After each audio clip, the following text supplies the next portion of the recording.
Well, this makes the beginning of the reassembly process. Got everything back from the machine shop. I went ahead and have them press these rod bushings in here, and the deal with them cylinder sleeves, they had to take 40 thousandths out, so 20 on each side, I believe. And then the protrusion was like 5 or 6 thousandths, so they had to shave them down. I think they just cleaned the top of the block. They decked the head, so that's nice. And I've got a mix of new and old valves. The new valves, some of them, the protrusion was like 30 thousandths, and that was completely unacceptable. And then some of the old ones are able to be ground and reused, so that's nice, I guess. Doesn't really matter. I still have the new and old ones, mix of them. Can't send the new ones back. And then got my piston back. I think I have to find my set of rings. I might have lost them somewhere, or just don't know where I put them. It's probably a better way to word it. So I think from the start I'll be putting a crankshaft in, and then assembling piston and rod assemblies. Maybe popping them in too. I'll just be doing this inside. It's got a little over a foot of snow outside, so working on that's going to be a little delayed. Oh yeah, injector's got to go back in the head and stuff like that. Small things here and there just to kill time. Really can't be in a hurry because this snow's going to be around here for a little more than a week, so I'm going to have today, maybe tomorrow, just to mess around with this here and there, and that's about it. So not much going on. Yeah, just the end of that last little clip there, I got a call saying, can you help me move the loader? So, you know, that'll kill some time today. But I did get these new main bearings in. They're still not the same thing. They still don't have that oil groove in them, but,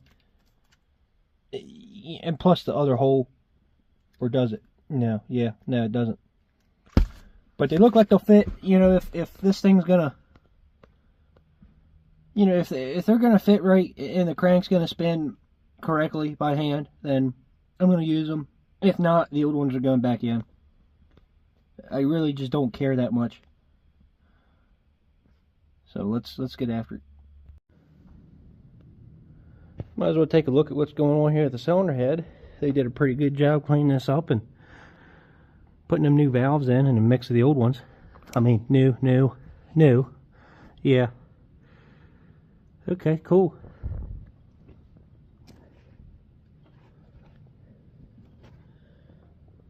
Got some assembly lube. That's nice. Nice and clean in here. Set this camera down for a second.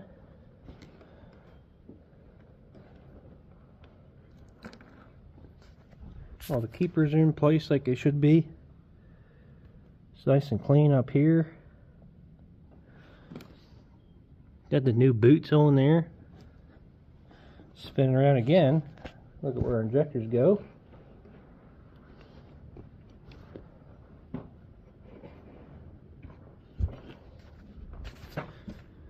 Nice and clean. Oh, I might have lost the copper crush washer. Probably from my handling. Ah, well, I'll have to find some and put in there. Who knows?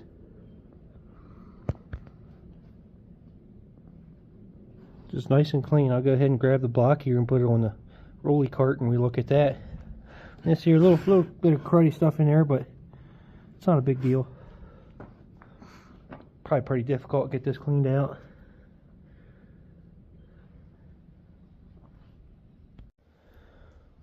Here we are. I removed that block heater.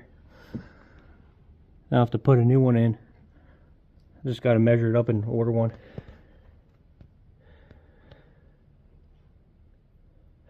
Pretty nice cross hatching they got.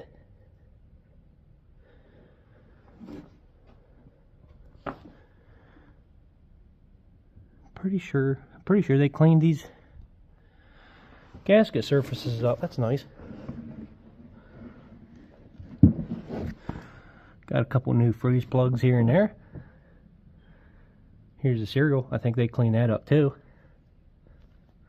See, this here just looks weird. It looks like that plate comes off. I guess not. Sure looks like it.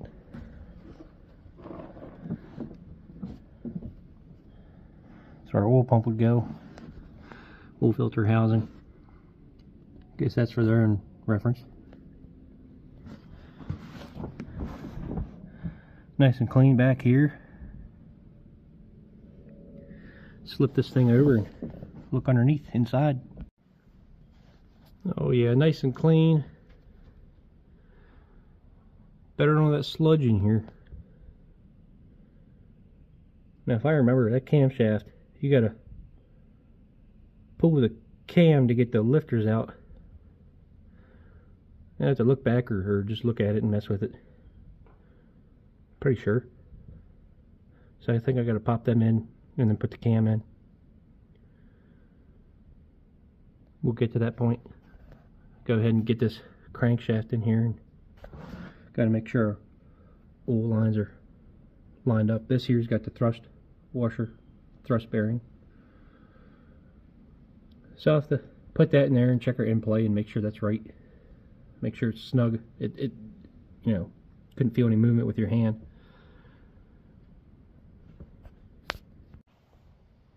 Got our pistons in that box. I did find that set of rings. It was sitting right here. But yeah, they cleaned these rods up pretty nice and pressed some bushings in. They only charged for pressing the bushings in. You know, they didn't charge for small stuff like cleaning the connecting rods, stuff like that, caps. They didn't charge for pulling the injectors out and small things here and there. Just wasn't sure what their process was going to be. Pretty lenient, and they give me a discount for paying them cash. It was $700 total for all this machine shop work. Guess I could review that receipt and say what was what. You know, it was like, I don't know, $110 for surface and clean, and just wipe the crank down. You know, get whatever last bit of debris off of it that I could. I'll take the air compressor and blow out through these oil holes. Make sure it's all blowed out so there's nothing down inside of it that'll go right into the bearing and possibly spin a bearing or lock this thing up. Guess I'll go ahead and put them main bearings in the block and set this thing down in there after blowing them out, and go ahead and get the caps on there, put the bearings in the caps, bolt them down, torque it down correctly. Well, yeah, they do have the little oil slot in them. I guess I just wasn't paying attention. Now, just for reference, when this engine came apart, both saddle and the block and caps had the groove in it. You know, compared to that, it's that groove there in the middle. I'll be installing it with that groove up here, so when the oil comes from the block, it promotes, I guess, better oil flow to circulate around, and it can retain some oil possibly. And these smooth ones are going to go in the caps. The alignment of that hose is a little questionable, but what's not questionable on this rebuild, really? I mean, come on. Parts from China, at least they're kind enough to send these correct ones free of charge. I didn't have to return the old ones that were too wide. I just test fit one of the old mains, and it doesn't sit out as much as that one does, but it's the hole is still crooked. Yeah, I figure go ahead and do this part. And you get people really like this part, don't they? A nice bright red assembly lube on everything.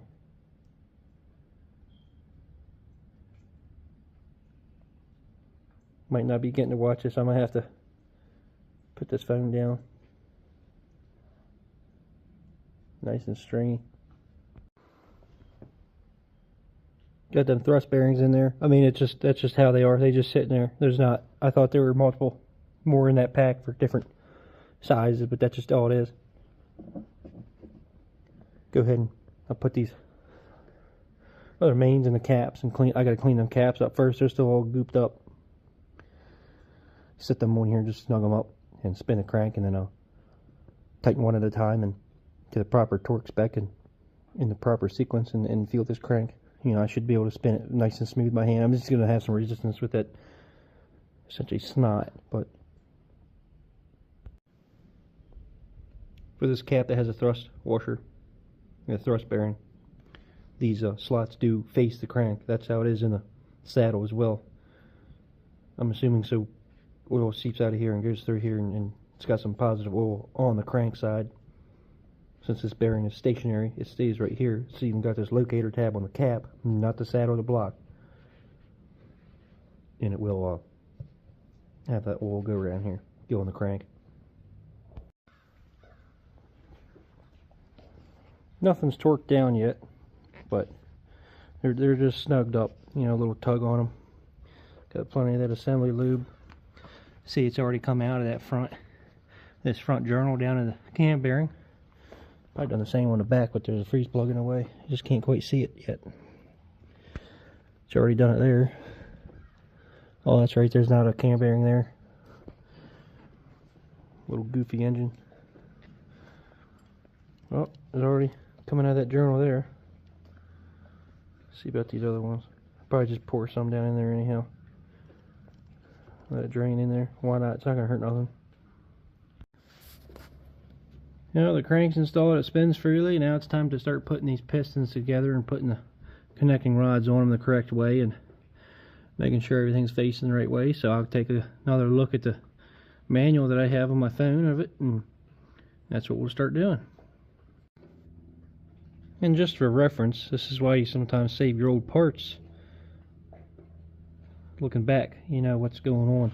And if you pay close attention, the first, second, and third compression rings get, you know, thinner as they go down the line. So you put the correct thickness in the correct slot. And then like this first oil control ring, it's got that metal cage in it on the inside of it. It sits on the inside of that. I mean, clearly can't sit in there. So that's where that's supposed to go. So let's fight them on there. Now this first oil control ring, I don't see any distinguished features like a certain taper in one direction or the other. There's no stamp or any laser etched number or anything in here, so I think it's just gonna sit on there whichever way I put it on there. Now these other rings, I think they got the letter R. Yep. If I can get the camera to focus, that's great. Yeah, they got the letter R in there, and that, you know, book says put any sort of marking towards the top, so they're gonna face the top. Usually your piston's gonna have a small dent in it, like that, a little dimple, and then it tells you how to, you know, 3 o'clock, 9 o'clock, 6 o'clock position to orient these rings apart from each other. It tells you number 1, number 2, you know, go down the list. Got both the wrist pin retainer clips in. I was just able to just put them in with finger. You know, take my thumb and push them in there, but definitely make sure they are seated in there very well. Now, for number 1 and 3, it says have the embossed part number or lettering facing the rear of the block, and then have this decoration, whatever, on the piston facing the cam, like it's pointing towards the camshaft. So let's go see if this is right.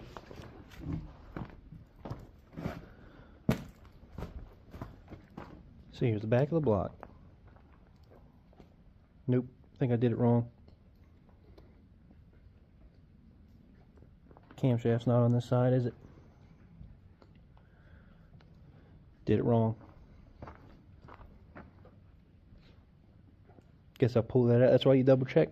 Guess I'll pull that back out, flip this piston around, and put it together right. Okay, pretty sure I got it right this time. Got that thing pointing towards where the cam would be, because your lifters come out of there. So that's, you know, your cam's down on the bottom, reference to where I'm at. Embossed part numbers to the rear. Now I'll just read the manual and double check that I read it correctly. Always got to do that. Sometimes you got to read something 5 times just to make sure it's right. But now number 2 there, it's supposed to be the other way. The piston still faces the same way, but the part number faces towards the front. That's just what it says to do. Yeah, this was gifted to me here over the winter from the guys at Napa and a whole bunch of other things, actually. Probably over $100 worth of stuff just in a 5-gallon bucket, come free of charge. They just said have it. I guess it's old stock or stuff that they couldn't get rid of or they didn't want. You know, I don't know. But I was thinking about using that ring compressor. I'm probably going to use this one since it's tall enough to grab all of them at once. Not that it matters that much. But if this one here is giving me a fit before, at least on a smaller piston doing these little C60s, I mean, that's a real pain. If it gives me a fit, I'll try this one out. I tried the clamp style and didn't care for that too much, so I just went to one of these. But when you got a 4 1/4 plus inch piston type deal on these, it's just not, you know, it's a whole lot easier. Squirted some of this gear oil in here, wiped it around. Do it with the rest of them here. Put some assembly lube on the journal. I'll go ahead and throw that journal to the top so it's that much less distance to have to be going. That should be good. That assembly lube should be pretty good and wrapped around there. I mean, when I go to start this engine, or before I go to start it, I'm gonna be cranking it over until I see oil pressure. I like to see oil pressure before they run. You know, just helps pre-lube it. You know, it's a first start. I mean, come on, you can go through the effort to do that. It's gonna give me time to bleed the injectors and whatnot, bleed the injection lines. Since this thing doesn't have much room in this crankcase, I'm gonna go ahead and have this throw down here and let that piston go about quarter way, halfway in the bore, and then turn the crank and put the throw up in the rod. And then, well, hope I don't get myself in trouble not having the bolts through the rod. Oh, I'll find out.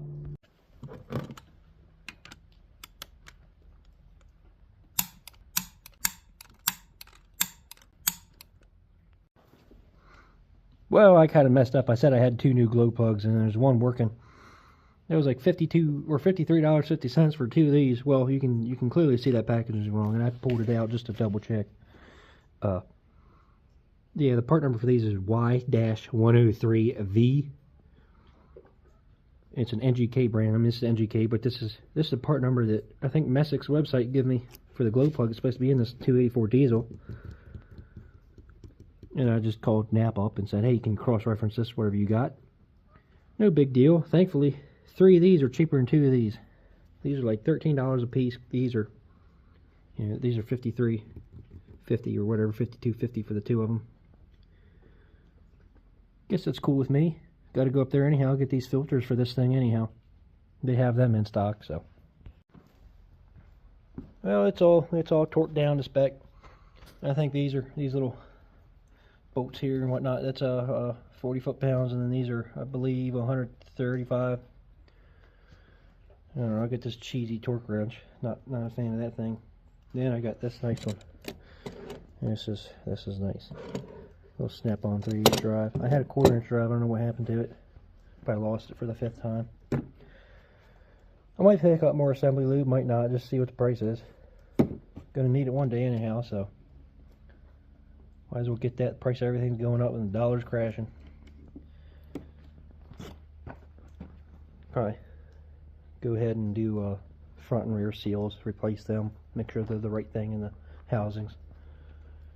Figure out a block heater, stuff like that. So that's up next. Alright, for these injectors, I went ahead and put them in a parts wash. And took a brass brush and just cleaned them up, but I think I'm going to sit in this thing and put some of this ZEP stuff in it, let them soak in that. I'm just taking some pretty gritty sandpaper, knocking some of this pretty stuck on rust off these lobes. You don't have to use a lot of force, just enough to knock it off. And we'll be putting this in.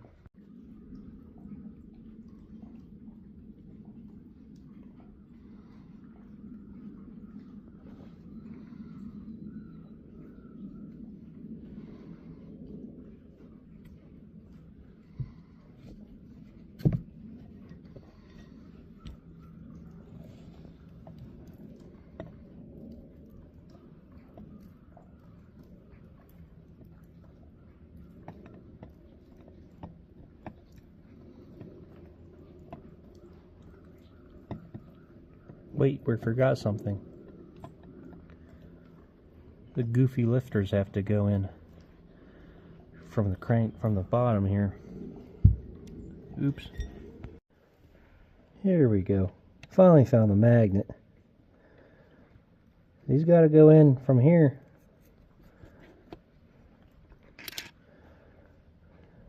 And then the camshaft can go in.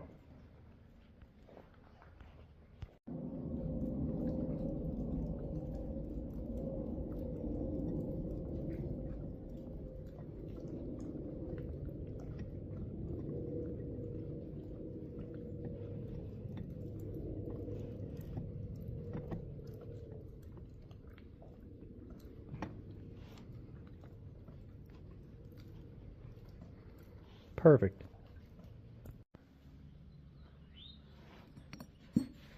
Well, here's this engine mount that was broken. I threw it in a wood stove over the night just to help bake off some of the greasy oil and whatnot and some of this paint. So I'll just take a wire brush and clean it up the rest of the way, I think. And then probably gonna hold it together once I get a little table set up by the welder and set it or hold it together and tack it right there real quick, and then come up here in the back and just clean this up real good and really stack some weld up in here, as long as it doesn't protrude past here, you know, which it shouldn't, or come down too low. And then I'll probably go around the edges here a little bit better, maybe right on the corners. I don't want to have to mess the hole up and have to deal with that situation. Spend more time on it than need be. Probably go all the way up in here. This crack, this is a different crack going along here. I'm probably gonna heat this up with a little MAPP gas torch, a little propane torch, to just to help the, you know, with the strength just a little bit. Maybe I'm no welder, but with enough paint, you know, the paint and the angle grinder is going to make me the welder that I'm not, so it really won't matter as long as it holds together. Well, it just come out of the wood stove. I mean, it is pretty hot as it is, but I'm just throwing a little more heat into it while I get a couple other things ready here. And this is the one that's not broke. I'm going to just go ahead and put a weld on the back here just to help make it a little stronger.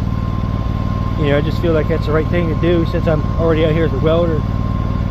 And I gotta heat this one up pretty good, and both them pieces, and get them rigged up and tack it up and go from there.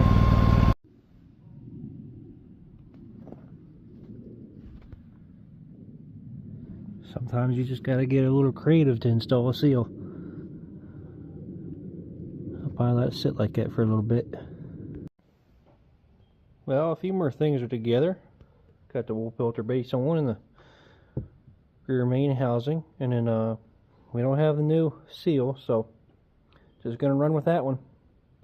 Then I gotta make sure you cut these little, you know, your gasket's gonna stick up a little extra. You gotta make sure you trim that down. So just use a small pair of flush cuts. Let's go ahead and start putting some stuff together on the front. Well, we've been dealing with stuff like that, just gaskets being incorrect and whatnot, so I'm test fitting my oil pan gasket that was just unavailable. I got some small cuts and adjustments to make and put this oil pan on with some silicone. Yeah, that oil pan's on there. Setting up right finally. I can start putting the top end together and then all the accessories. Alright, so got the head gasket sitting on here and the rubber or steel core rings. 1, 2, 3, 4, 5, 6, 7, 8. Now, here's an extra one that was in the pack. And the diagram in the book only has 8. So there are 9 in the pack. The book shows 8. And this is a little one. You got to pay attention to the size, because these are pretty close, but they're not the same size. You know, you got your oil and coolant galleries coming up, and then you get your bolt holes. So this is sealing off oil and coolant. I got to press this one in here. It's really fighting me. So let me get back to it. Now the cylinder head's on and torqued down.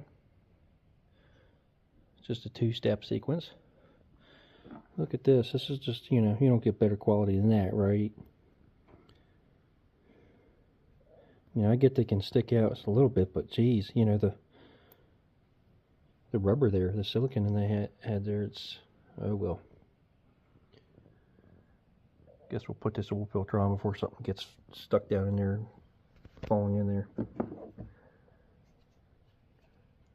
Might as well. Might as well.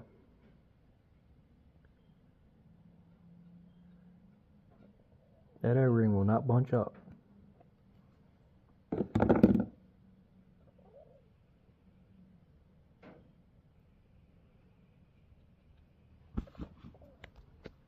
Now,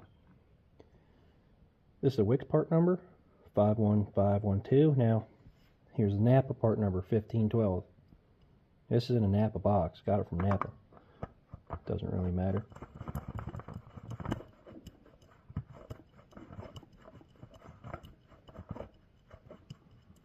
Getting the oil on the O-ring, that's why I'm doing that. So I didn't oil the O-ring.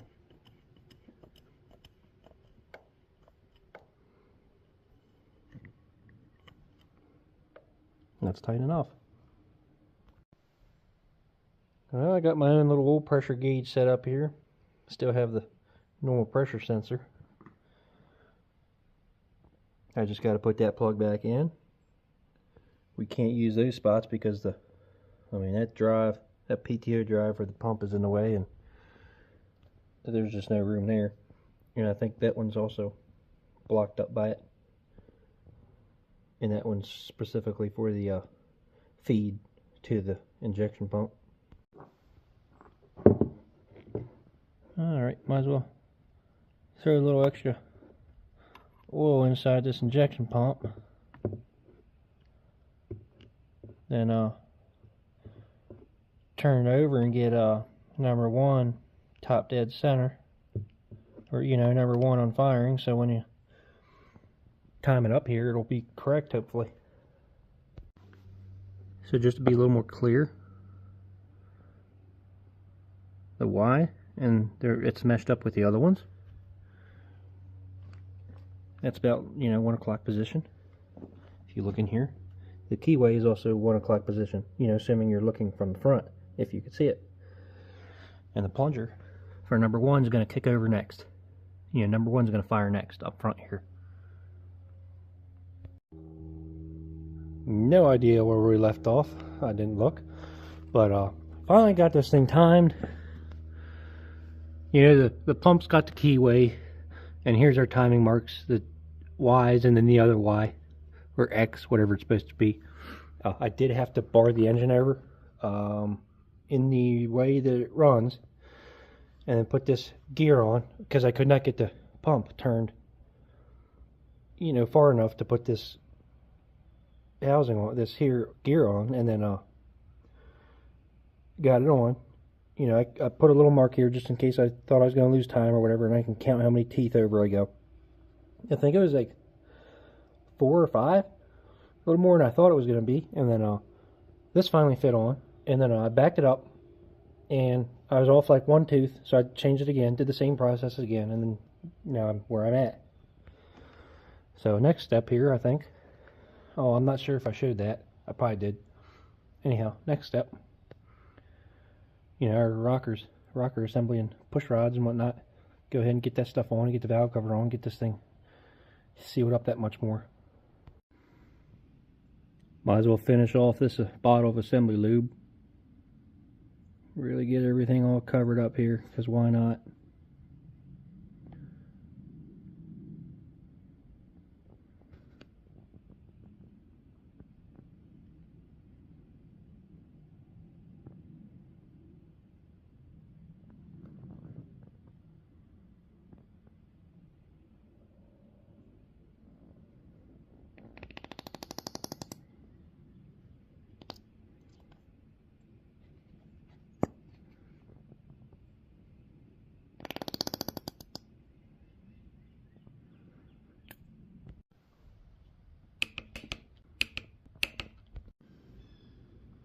Just showing the numbers on this front main seal here.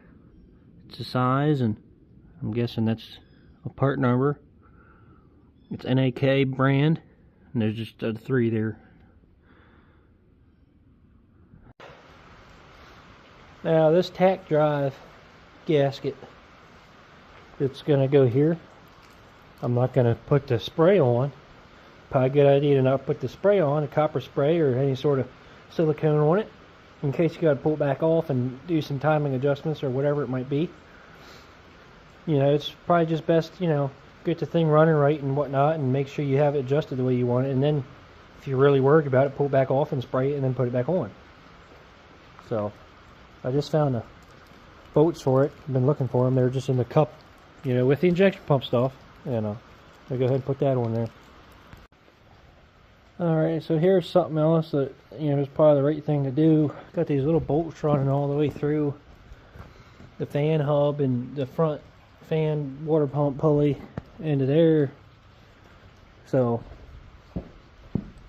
right thing to do is probably just anti-seize the entire thing so it don't get stuck in that aluminum housing, or it might be a steel housing or whatever it is you're dealing with, so they can come out easy next time. Don't get seized in there and then you're fighting it, or whoever works on it next is fighting it. That's, you know, that right there should be enough. I'll just do that to all of them and put that thing together. Yeah, the front accessories are on. That's the original pulley, and I JB welded that piece on there, so we'll see how it works, and if it flies off, we'll see if the belt stays on. You know, I guess we'll find out. Yeah, I would think the belt's going to stay on regardless, but not so sure if that piece is going to stay there. Now it's just time for intake and exhaust. I'm not even so sure I showed the exhaust, but here it is. I welded this pipe on there. I got a little chrome pipe I probably either cut and clamp onto there or welded on there or something. If not, I'll just take another piece of pipe and run it out the hood, just like that, with a little flapper on it. That'll be that. I anti-seize these bolts are really good. You know, there's something else that also gets stuck up pretty common. I got a little hose over here I gotta put on. This little guy. Stick this on here. Like that. And it'll be good. I'll probably have to fight that down in there a little bit. Alright, that's on here, and these, you know, I face these up so you can get down from the engine bay if need be, a little easier. I did forget to mention, this belt is a 4L390, 4 Lima 390 from Napa. That's what fits on here. I believe that's what was originally on here. And you know, there's adjustment left. That's got plenty of adjustment. Sure, you can get away with something a little smaller, maybe just a little bit bigger. You could definitely get something smaller on here. Well, if I can get that chrome pipe on there, I'll be good. It slips over that.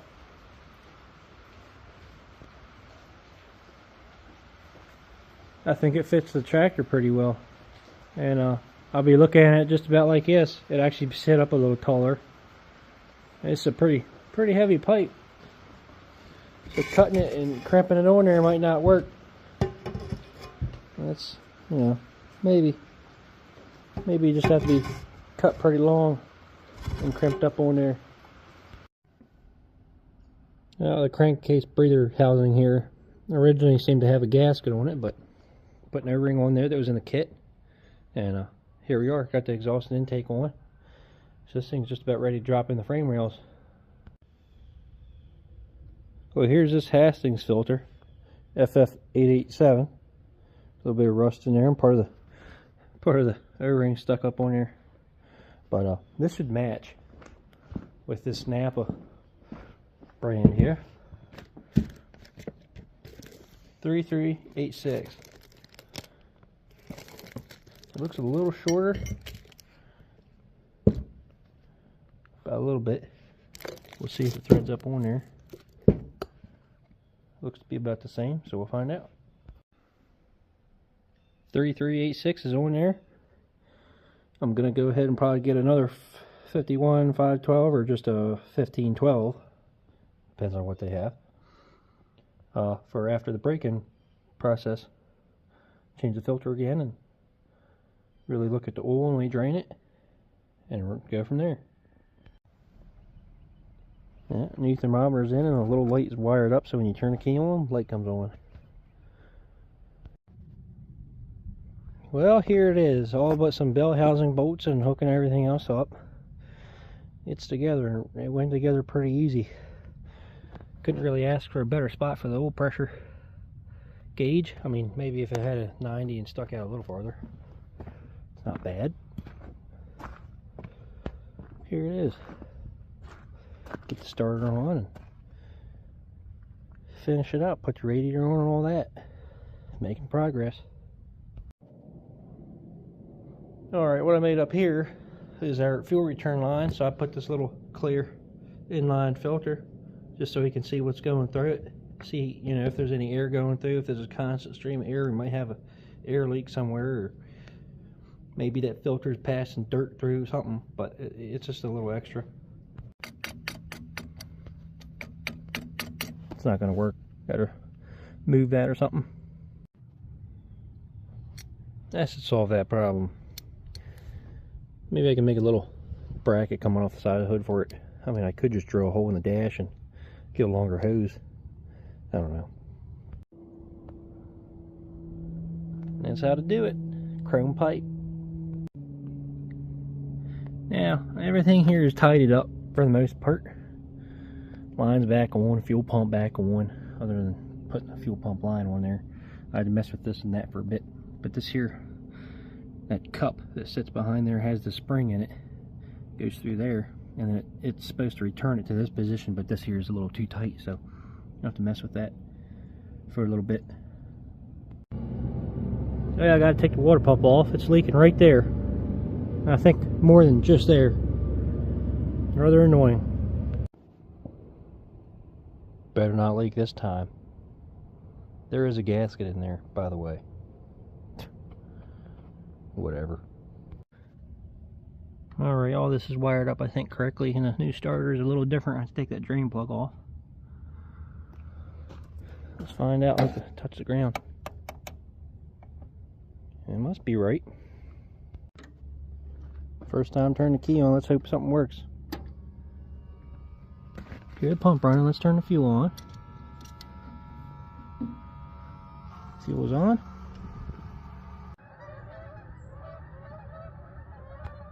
I don't know if the green light means it's charging, but it's not because it ain't running. I guess the temp light just means it's not normal. I'm not sure where it's supposed to get that signal from. Our gauge is lit up. That's our fuel tank warning. Let's do our first crank over.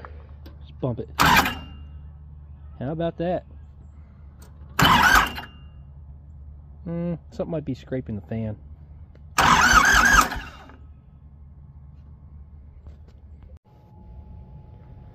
We had about 60 psi.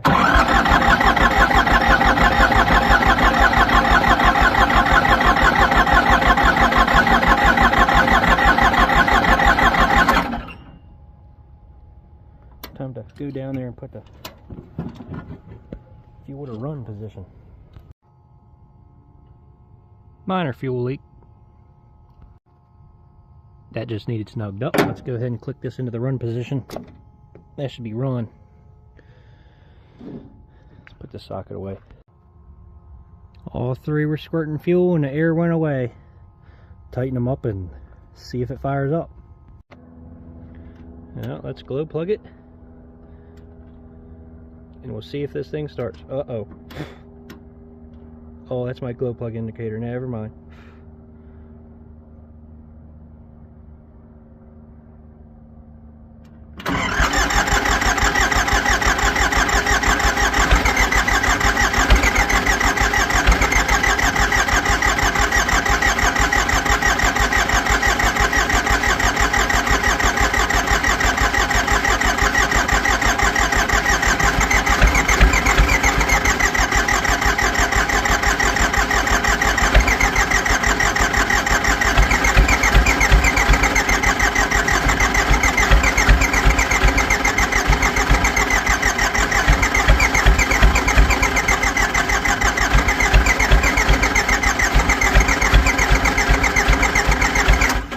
Let's give the starter a break. Glow plug it.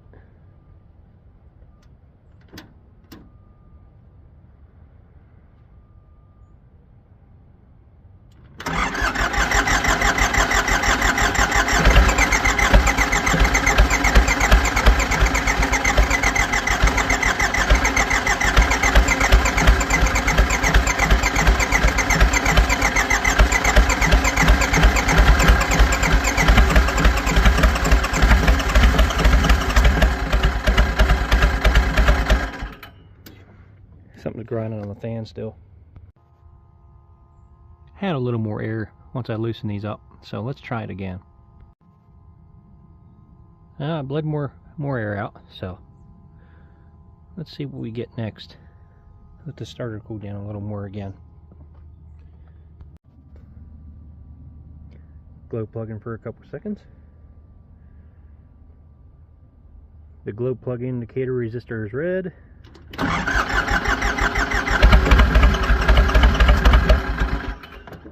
Getting closer, still got air in it. We're going to be fighting air for a little bit, I think.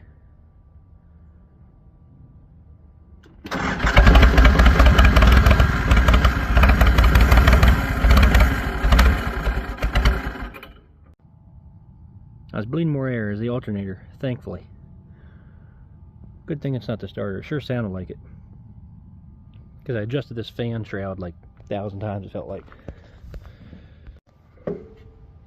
Well, after bleeding the fuel another time, glow plug it here, see what we get. There we go. Ooh, wow.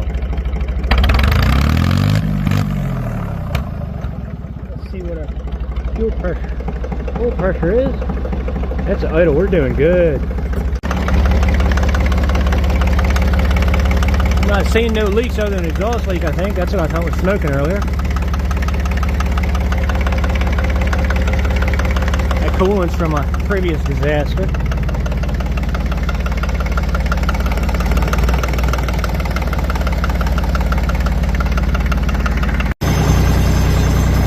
Temperature's slowly rising here. Just leave it idled up. Well, we got some other problems, I think. I'm gonna go ahead and put it in the raised position. It should have just come straight on up. I just put a gallon in it, and look at this. Nice.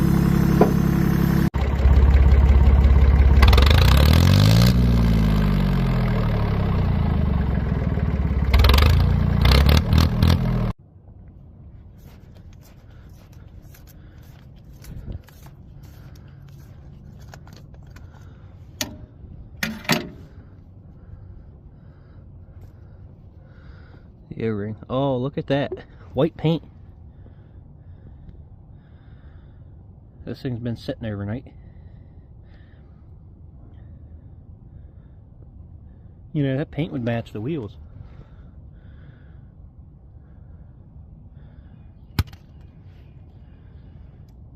Oh, chunk of something.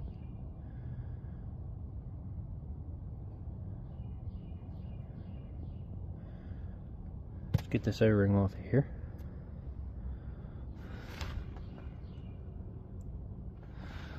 Let's put the new one on. Got the new suction filter. Go ahead and glow plug it.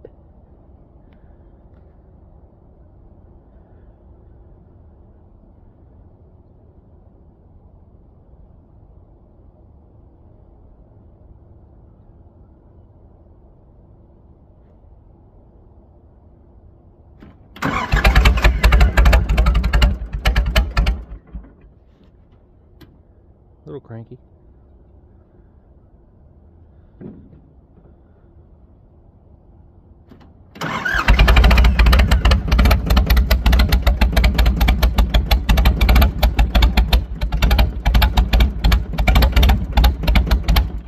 Sure doesn't like the cold.